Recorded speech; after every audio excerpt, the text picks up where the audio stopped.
Hey guys, so I'm kind of just on my floor. I have my blanket. I'm just trying to get really comfortable. This is my first actual video that I'm making, and sorry the air is on, but I cannot deal with the heat. I hope this setup's okay too. Um, so this first video that I'm going to attempt to make, I just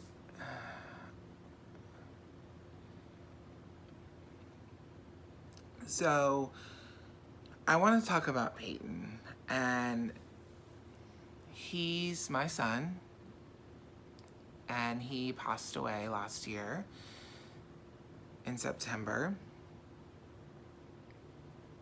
And I've wanted to kind of just talk about how I feel and kind of what happened and my emotions, and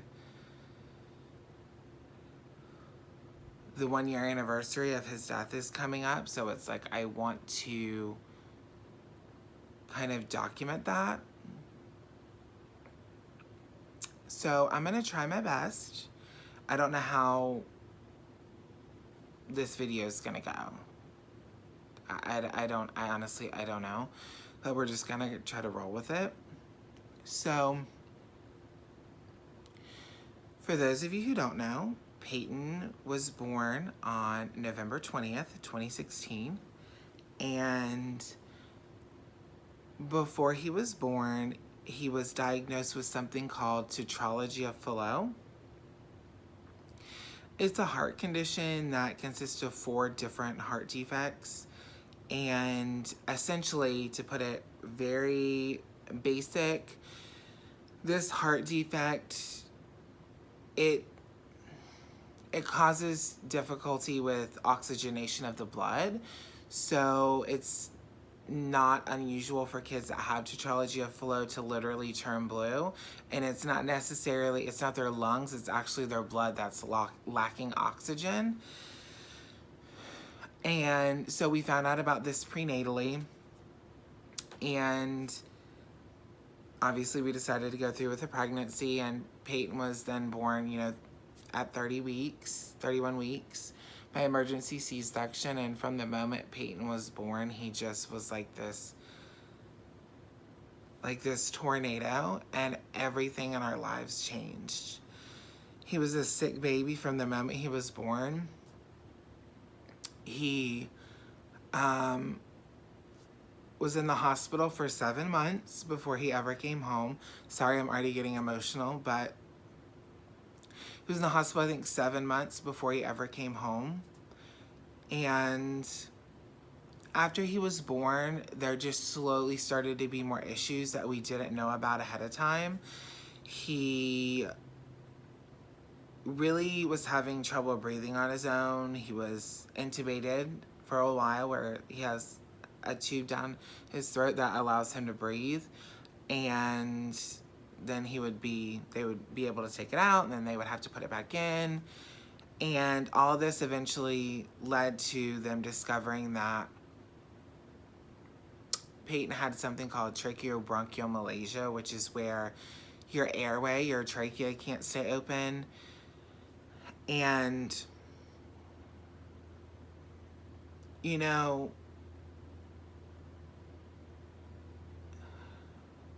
it's very hard to have a child who is so sick all the time. And, before he was born, we thought he was just gonna have to have 1 surgery or a few different heart surgeries, and then everything would kind of get to a sense of normalcy. He would be able to live somewhat of a normal life. And that just unfortunately didn't happen. So like I said, after he was born, he spent the first 7 months in the hospital in All Children's in St. Petersburg. And, you want to do everything you can for your child, and we did. And I have to say, nothing nothing tests your strength more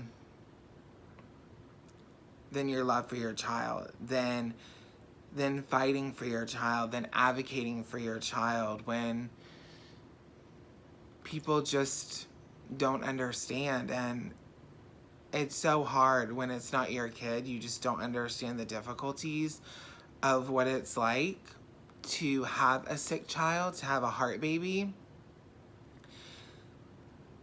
And this is kind of like off on a ramble, and this video is gonna kind of be everywhere, but it's like people followed his page and liked his pictures and commented and prayed, and that was all so great, and the support has always been amazing. But it's so hard, like, at the end of the day, when everybody goes home, it's like, it's just you and your baby, and you don't know if he's gonna live, if he's gonna die. You don't know if the choices you're making are the right ones. You're just trying to take advice from all these medical experts to tell you what you should do and what's going to be right for him. And you just pray that it's going to work and that everything's going to be okay. And the first 7 months were so difficult. There were so many nights when we didn't know if he was going to make it. And then eventually, he wound up getting a trachea, which is where they make an incision. So there's a stoma. And it kind of just, it protects the airway, and he was put on a ventilator 24/7 with oxygen so that he could breathe, because he wasn't able to do it on his own. And he eventually came home that way, and he couldn't eat by mouth. He had a GJ tube, so it's a tube that's on the outside of the body, and it goes into the intestines so that he can get nutrients. And he really couldn't do much of anything. He was kind of just hanging out in his crib, and, you know, the thing that always shocked me about him and all these other kids with all these sicknesses and living in the hospital is the kids that just smile. It's like us as parents, we fall apart all the time. And these babies are 5 months old, 6 months old, and they've been through hell, and they just smile, and they just laugh, and they just play. It still just amazes me. Honestly, I don't know how they can be so happy, but they are. And, you know, it's so hard as a parent to do it. It's so hard. It's hard on you. It's hard being a parent to a child that doesn't have any medical issues, because you feel like you're leaving them out and that you're not giving them the attention they need because your other child is so sick. And then it strains on your marriage because you can't focus on each other. You don't know how to focus on each other because you're so scared. And you're just both trying to fight for this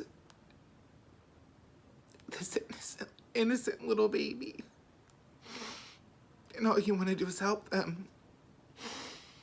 So I always called Peyton a tornado, even before he passed away, because he just came into our lives and just mixed everything up. He didn't mess it up. He mixed it up, and in all that chaos, a lot of amazing things happened, and a lot of not amazing things happened. But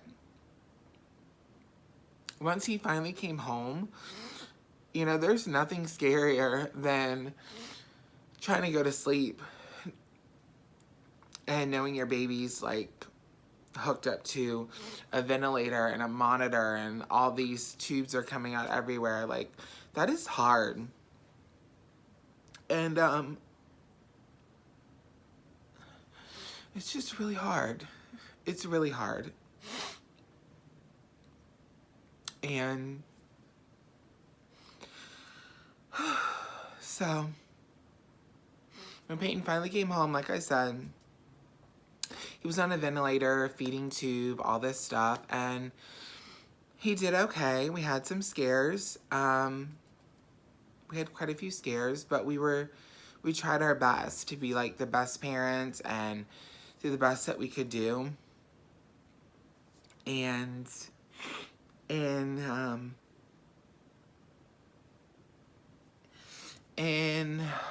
2017, he was scheduled to have open heart surgery to correct this issue.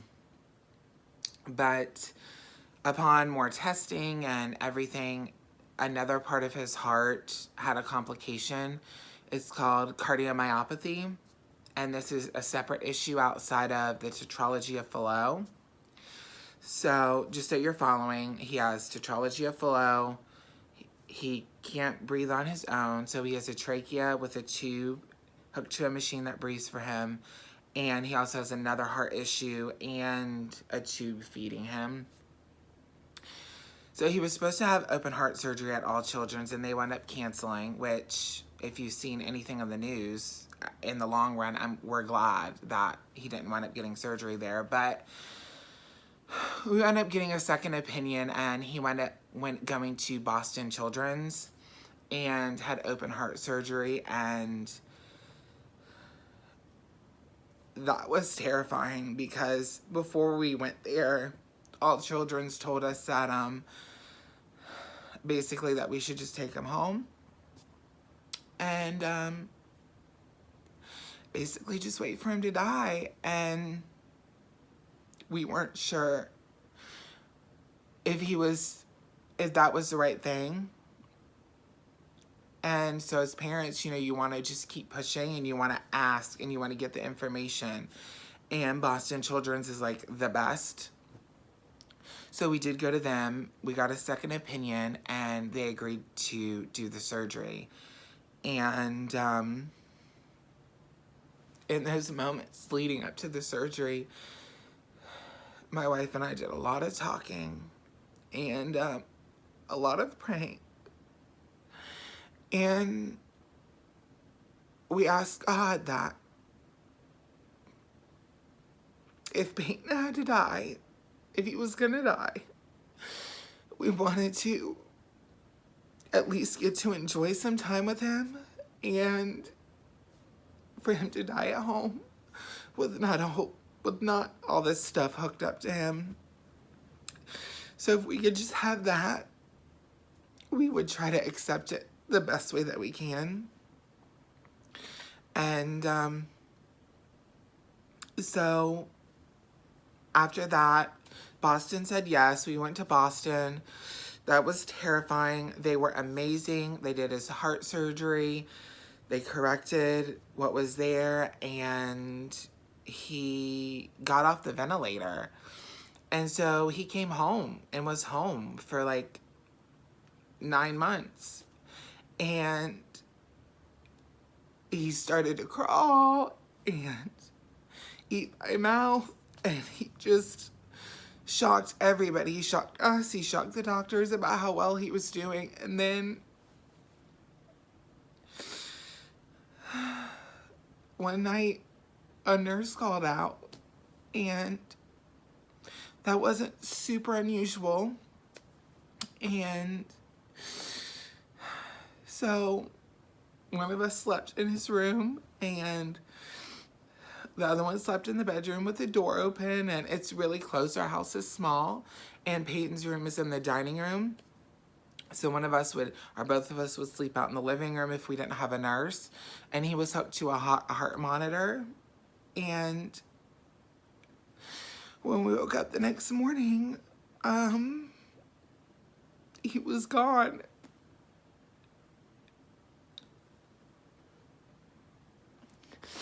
And, it's the weirdest thing because when you're going through it, like going through all the medical issues and all the hospital visits and everything that we've been through, you think, how is this going to be normal? Like, how are we going to get used to this? How are we going to juggle all this forever? And then when he died, it's like this new normal is just so, I don't know what to say, like boring. Like there's so much time. And in those moments of all the rush and all the doctor's appointments and flying all over the country, without knowing it, it became normal. It was our normal, and we just did it. And we made it work because it was for our baby.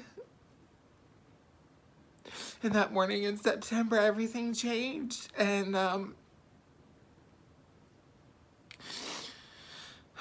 they say his heart gave out while he was sleeping, and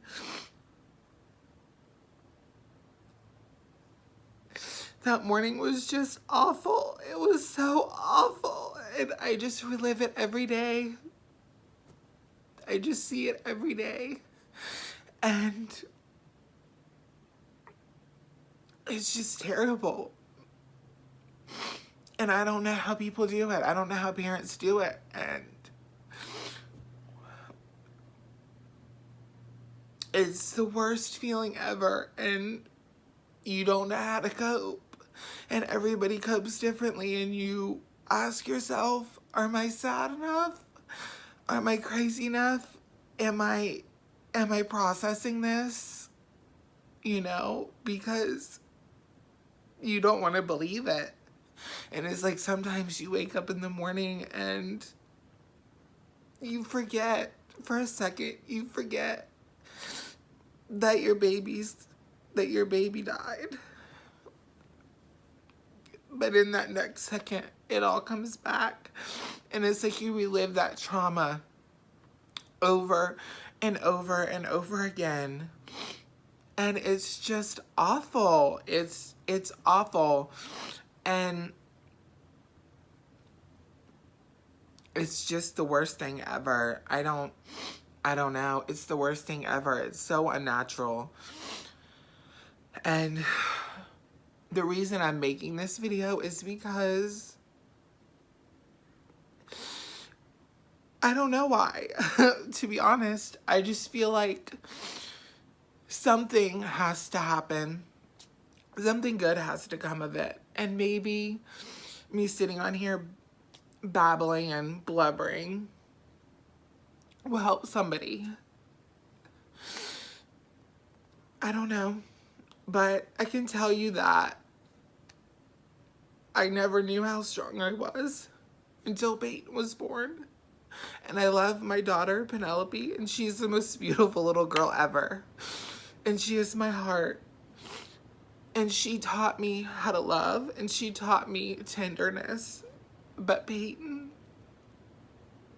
that boy, taught me strength because I thought I was strong. I was wrong. He taught me what strength is. He showed me strength through his life and after his death. And if you're going through something, I just want to say that you can get through it. It's not easy. You're going to have bad days and bad moments, but you can get through it because I'm getting through it. I don't know if I'm doing a great job, but I finished school and I'm working and I'm obviously eating. So I guess I'm getting through it. And something that I've learned is I just have to talk about it. And I have to be vulnerable. I have to be vulnerable. I have to put my heart out there and get this pain off of me, because, you know, at the end of the day, I have my whole life to grieve, and I will spend my whole life grieving. But I also want to function. And Peyton was the happiest baby I know.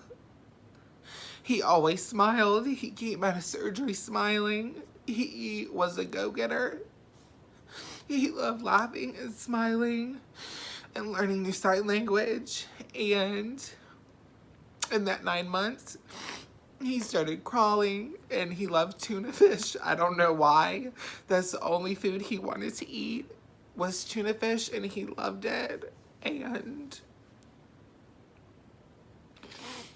I don't really know if there's anything else to say, but if you're watching this and you're going through trauma, or you've been through trauma, or you're depressed, or you're sad, talk to somebody about it. Talk to your friends. Talk to your coworkers. Let your emotions out. Let it out. Process what's going on. Find strength within yourself, regardless whether you've lost a child or not, whether you've lost a parent, whatever it is, like, you are strong. You have strength. And we as people, I wholeheartedly believe we can get through anything. And wow. You know, it's funny too, because like, people will ask you how many kids you have, and I still say 2. And I feel weird, because it's like, oh, how old are they? And I always feel like I make people feel awkward, because they'll be like, oh, I'm so sorry. I don't know. It's just the whole etiquette and communication is so weird when you meet strangers, and I don't know. I'm just babbling, but I don't even know if this video made sense. But get help. You can do it. You can survive. We can all survive trauma. We can survive death. We can keep living, and that is the overall message.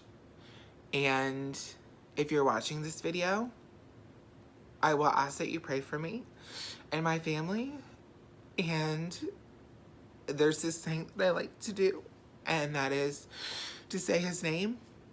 I talk to him every day. So, Peyton, I love you. Daddy misses you every day. And if you'll say his name, I would be forever grateful. And I blubbered enough. That's, wow, 23 minutes. I don't even know what I said, but I don't edit, so this video is going up exactly how it is. So, if you're still watching, thanks for watching. Have a blessed one, you guys, and remember, you are enough. You are strong enough. You are worth life. Bye, guys.